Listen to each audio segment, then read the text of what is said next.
తాకట్లో ఉన్న మీ బంగారాన్ని విడిపించి ఆ రోజు ధరకే కొనబడుతుంది ఆచారి గోల్డ్. నమస్తే పావని గారు. నమస్తే అండి.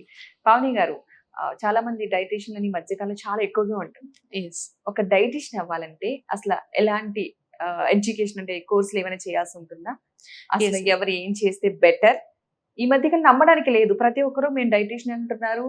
కొంతమంది జాయిన్ అవుతున్నారు. వాళ్ళు కొంతమంది సక్సెస్ అవుతున్నారు. కొంతమంది ఏంటంటే ఆ డైట్ చేయడం వల్ల వాళ్ళకి ప్రాణాల మీదకి తెచ్చుకున్న పరిస్థితులు కూడా ఎదురైనాయి చాలా అండి. పరిస్థితుల్లో. Yes. వాళ్ళు ఒరిజినల్ లా కాదనేది తెలియట్లేదు ఎవరికి. ఎవరు అడిగి వెళ్ళలేరు. ఒక డైటీషియన్ అంటే ఓకే, కొంతమంది సక్సెస్ అవుతారు కదా, వాళ్ళకి బాగానే వర్కౌట్ అయింది. కొంతమంది అయితే ప్రాణాల మీద తెచ్చుకునే పరిస్థితి. సో డైటీషియన్ అవ్వాలంటే ఏం చేయాలంటారు? డైటీషియన్ అవ్వాలంటే 10th తర్వాత మనం ఇంటర్లో బైపీసీ తీసుకోవాలి. ఓకే. బైపీసీ తీసుకున్న తర్వాత BSc nutrition, food and nutrition, public health అని కోర్స్ ఉంటుంది. సో బీఎస్సీ చేసిన తర్వాత మళ్ళీ ఎంఎస్సీ చేయాలి. బీఎస్సీ చేసిన తర్వాత 3 months ఇంటర్న్షిప్ ఉంటుంది. ఇంటర్న్షిప్ అంటే హాస్పిటల్స్లో డైటీషియన్స్ అండర్లో వర్క్ చేయాలన్నమాట.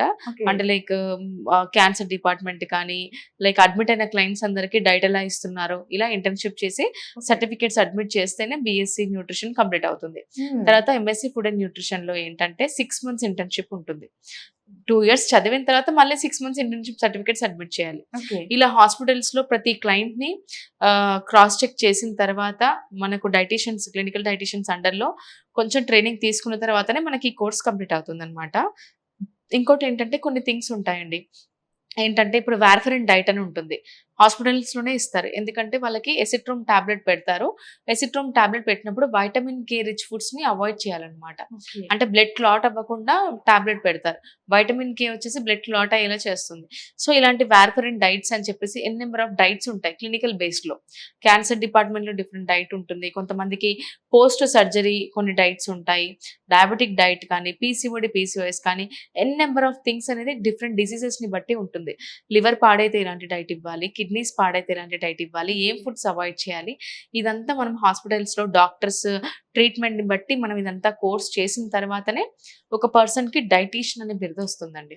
ఇప్పుడు నేను కూడా చూస్తున్నాము, మేము ఇంత చదివి వేస్ట్, వాళ్ళు ఏంటంటే ఇంజనీరింగ్ లో డిగ్రీలు చేసి 1 year కోర్స్ చేసి మేము డైటీషియన్, న్యూట్రిషనిస్ట్ అని చెప్పేసుకుంటూ చెప్తున్నారు. ఉంటున్నారు. అలా అది కంప్లీట్ గా రాంగ్ అండి. People are believing them only. వాళ్ళని నమ్ముతున్నారు. కానీ ఎవరైనా సరే వాళ్ళని నమ్ముతున్నారు అంటే ఏదో డైట్ ఇచ్చేసారు, 3 నెలల్లో 10 kgs తగ్గాము, 15 kgs తగ్గాము అని అనుకుంటే కాదండి. 3 నెలల్లో తగ్గుతున్నాము అని అంటే ఎలాంటి ఫుడ్ తీసుకొని తగ్గుతున్నాము, తిండి మానేసి తగ్గుతున్నామా, 2 teaspoons రైస్ తీసుకొని తగ్గుతున్నామా అనేది కూడా క్రాస్ చెక్ చేసుకోవాలి. అవును. సో ఎందుకంటే రీసెంట్ గా నేను ఒక డైట్ విన్నాను. 2 teaspoons రైస్ మధ్యాహ్నము అండ్ 3 teaspoons రైస్ సాయంత్రము, అబ్బా. ఒక్క సగం చపాతి, 4-5 బాదంలు, కాజులు అవి తినడం, ఇదే అంట డైట్. కంప్లీట్ గా కౌంట్ చేస్తే క్యాలరీస్ 900,000 క్యాలరీస్ కంటే తక్కువ ఉంది. ఇలాంటి ఫుడ్ తీసుకుంటే మెల్లిమెల్లిగా హెయిర్ లాస్ అవ్వడము, వీక్ అయిపోవడము, బ్లడ్ తగ్గిపోవడము, అవును. బాడీ అంతా మజిల్ లాస్ అయిపోవడము, వాటర్ లాస్ అయిపోవడం జరుగుతూ ఉంటుంది. ఇవన్నీ హెల్దీయా? మనం డైట్ ఫాలో అవ్వాలనుకుందే హెల్తీగా ఉండడానికి, హెల్త్ అవును. ఇంపాక్ట్ చేసుకోవడానికి కాదు కదా. సో ప్రతి ఒక్కరూ ఆలోచించాల్సింది ఏంటంటే మనం ఎవరిని అప్రోచ్ అవుతున్నామో, ఎలాంటి వాళ్ళని అప్రోచ్ అవుతున్నామో, మన హెల్త్ ఇంప్రూవ్ అవుతుందా లేదా అనేది కూడా క్రాస్ చెక్ చేసుకోవాలి. సో ఎడ్యుకేషన్, ఎందుకంటే ఏ ప్రోగ్రామ్ లో జాయిన్ అవుతున్నా నథింగ్, అమౌంట్ లేకుండా ఎవరు సర్వీస్ ఇవ్వరండి. అవును. సో అమౌంట్ మనం పే చేస్తున్నామంటే you can directly ask them, మీరు ఏం చదువుకున్నారు, ఏం ఎడ్యుకేషన్ చేశారని పీపుల్ స్టార్ట్ చేయాలి. అన్ఎడ్యుకేటెడ్ డాక్టర్స్, అన్ఎడ్యుకేటెడ్ అంటే ఫేక్ సర్టిఫికేట్స్ పెట్టుకుని రీసెంట్ గా నేను న్యూస్ ఛానల్లో కూడా చూసానండి. ఫేక్ సర్టిఫికేట్స్ వల్ల ఒక పాపకి వెయిట్ లాస్ చేయించారు 15 kgs. ఆ అమ్మాయికి కిడ్నీస్ మీద ఇంపాక్ట్ పడి చాలా సఫర్ అయ్యి అడ్మిట్ అయింది హాస్పిటల్స్ లో. అయ్యో. అదేమంటున్నారంటే మేము ఇచ్చిన డైట్ వల్ల కాదని, ఆ అమ్మాయికి ఇచ్చిందంతా హై ప్యూరిన్ ఫుడ్స్ నే ఇచ్చారు. అలా చిన్న పాపకి, అంటే చిన్న పిల్ల కాదు, 22 years అమ్మాయికే యూరిక్ యాసిడ్ పెరిగిపోయి కిడ్నీస్ ఇంపాక్ట్ అవ్వడం ఇలా జరిగింది. ఇది రీసెంట్ గా నేను కూడా న్యూస్ లో చూశాను. అందుకే మనం ఎక్కడైనా డబ్బులు పెడుతున్నాము, మన సర్వీస్ తీసుకుంటున్నాము అంటే గనక you have to ask the education. Doctors ఖచ్చితంగా డిఫరెంట్ అండి, ఎందుకంటే హాస్పిటల్లో డాక్టర్స్ ని మనం అడగలేం కూడా. అవును. సో డాక్టర్స్ ఖచ్చితంగా ఎడ్యుకేటెడే ఉంటారు. డాక్టర్ బిరుదు వస్తుంది అంటే వాళ్ళు ఎంబీబీఎస్ చేస్తేనే వస్తుంది. ఖచ్చితంగా. బట్ ఈ మధ్య డైటీషియన్స్ కానీ, న్యూట్రిషనిస్టులు కానీ, అన్ఎడ్యుకేటెడ్ వాళ్ళు కూడా ఫేక్ సర్టిఫికేట్స్ పెట్టి చేస్తున్నారు. That is completely wrong. People aware అవ్వాలి. ఎడ్యుకేటెడ్ పీపుల్నే కాంటాక్ట్ అవ్వాలి. అండ్ దెన్ మేము ఇంత చదువుకొని కూడా మాకు ఒక సాటిస్ఫాక్షన్ ఉంటుంది. సో ఎందుకంటే ఎవరైతే అప్రోచ్ అవుతున్నారో వాళ్ళందరికీ ప్రాపర్ ఫుడ్ ఇస్తూ వెయిట్ లాస్ చేయించడం అనేది చాలా చాలా ఇంపార్టెంట్. యాజ్ ఎ క్లినికల్ డైటీషియన్గా మేము Indian dietary association guide lines కూడా ఫాలో అవ్వాలి. సో ఇలా చేసి ఇలా అప్రోచ్ అవుతూ ఉంటేనే బెస్ట్ అండి. అండ్ నేనైతే 10 years నుంచి హాస్పిటల్స్ అండ్ క్లినిక్స్లో వర్క్ చేస్తున్నాను. ఇలా 90 days ప్రోగ్రామ్ స్టార్ట్ చేయడం కానీ ఇలా స్టార్ట్ చేసి 3 years అవుతుంది. 3 yearsలో 1000+ క్లయింట్స్ని ట్రాన్స్ఫార్మ్ చేశాను. అందులో క్లినికల్ ప్రాబ్లమ్స్ ఉన్న వాళ్ళే ఎక్కువ మంది. క్యాన్సర్ స్టేజ్ 4 ఉన్న వాళ్ళని కూడా నేను హ్యాండిల్ చేశానండి. PCOD, PCOS, thyroid only weight loss కోసం కాదు నా దగ్గరికి వచ్చేవాళ్ళు. గట్ హెల్దీగా లేకున్నా కూడా, డైజెషన్ ప్రాబ్లమ్స్ ఉన్నా, అసిడిటీ ఎక్కువ ఉన్నా, ఇలాంటి వాళ్ళు కూడా మాకు అప్రోచ్ అవుతూ ఉంటారు. నా క్లినికల్ డైటీషియన్ టీమ్ సపోర్ట్తోనే వీళ్ళందరికీ ప్రాపర్ గైడెన్స్ అనేది ఇస్తామండి. ఓకే.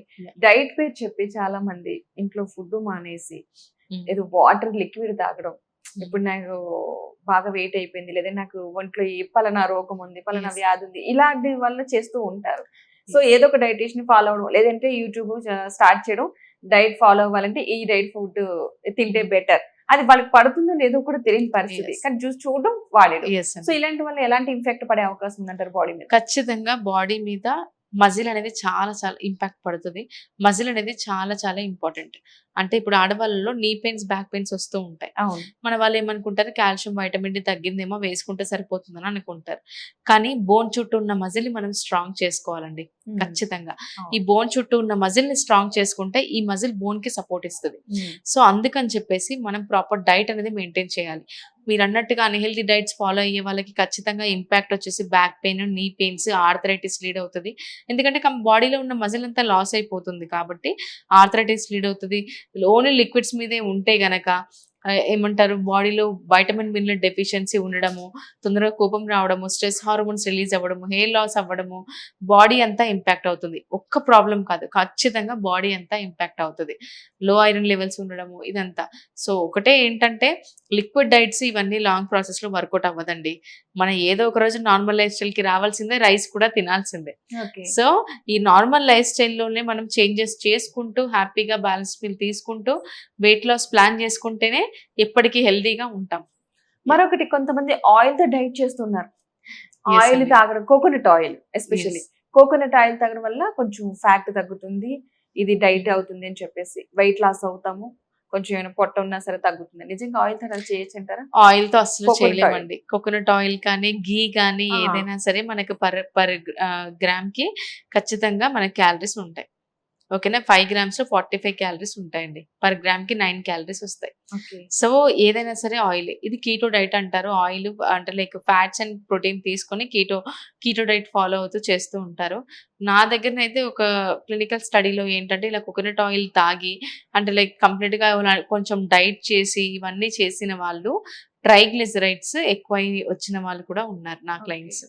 సో ఇవన్నీ ఏంటంటే లైఫ్ లాంగ్ మనం ఇలా వాడడం వల్ల కూడా కొలెస్ట్రాల్ ఇంబ్యాలెన్స్ కూడా, కొలెస్ట్రాల్ లో మనకు లెవెల్స్ కూడా ఇంబ్యాలెన్స్ లో ఉంటాయి. సో ఎప్పటికైనా సరే ఈ షార్ట్ టర్మ్ గోల్స్ కానీ, ఈ లిక్విడ్ డైట్స్ కానీ, కోకోనట్ ఆయిల్ తాగితే మనకు ఫ్యాట్ కరిగిపోతుంది అనడం కానీ ఇవన్నీ వర్కౌట్ అవ్వవు.